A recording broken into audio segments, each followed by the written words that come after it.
Hey yo. So I've been putting videos that I made of like me solving like riddles and stuff like that. I don't have a natural talent for it. It's a little hard to explain, but if you ask me a question, I will take the question and flip it around and around and around in my head. Um, if you guys ever seen like Tony Stark like build things virtually, I have that in my head. Like I'm able to visualize something, and not only can I, like, let's say a jet engine, I can see it and see all the parts and everything, but I'm also able to, and I don't know how I can explain this, move the time lever on it so I can see it, you know, build it out of different materials and add different sciences to it to make it better. So I can see the jet engine 1,000 generations ahead. And I know how it happens. I know how it happened to me. But essentially, the result is that I'm able to figure things out very sometimes quickly, sometimes not. I just throw it into the subconscious, and eventually, it just bing pops out. So it's like a microwave. Um, so one of the things that I was watching a documentary about the speed of light, and nobody really knows what holds back the photon. You know, why is it that particular speed? What stops matter from being able to go faster than light? So I thought about this and thought about this and thought about this, and eventually, bing! I kind of, I think I figured it out. I mean, I'm not 100% sure. Um, Again, I didn't go to school to study math. Math is not a language that I learned.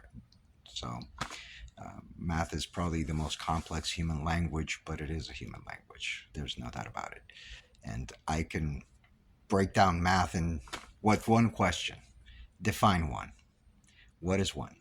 If you can define what one is, then math is legit. If you can't, then there's something wrong with math. And that's a whole different video. But, anyways, so I pictured the photon. Much like the physicists of old, they would travel with the photon and visualize. I'm capable of doing that. It's really a shame I didn't get a real college education because it would have been pretty interesting. But, anyways, I pictured like right here. Beep. You see it?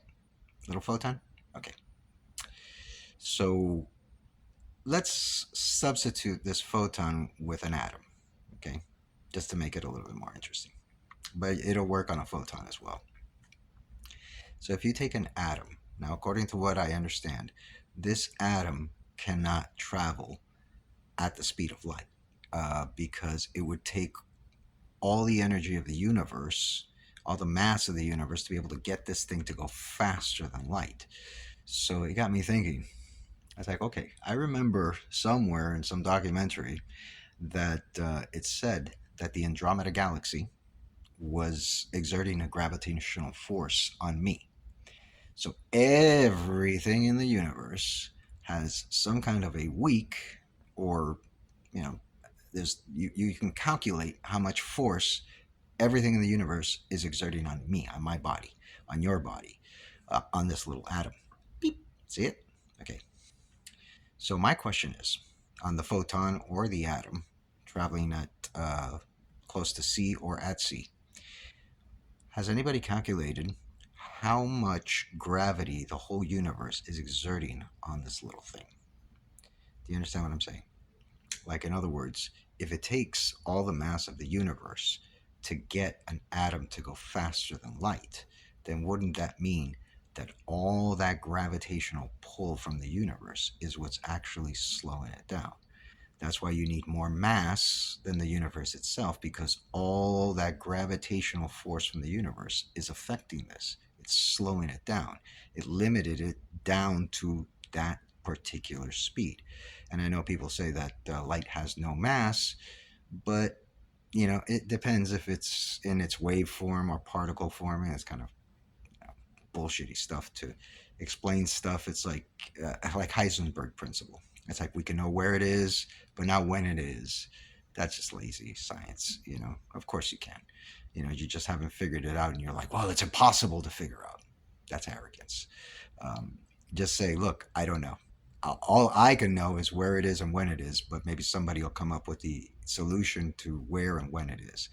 So again, I personally think that the thing that limits matter, or even the photon, is all the gravitational pull of the full universe on this teeny tiny particle. And I think that that is what limits a photon to go to the speed of light, and also why physical matter cannot travel beyond c. And the closer you get to c, the more energy you need, where it's like you need the energy equivalent of the whole universe to go that speed, because it's gravity, the whole gravitational force. When we're talking about gravitational force, I'm talking about the whole visual universe, dark matter, everything that we can see and can't see affecting this and slowing it down. That's what puts on the brakes.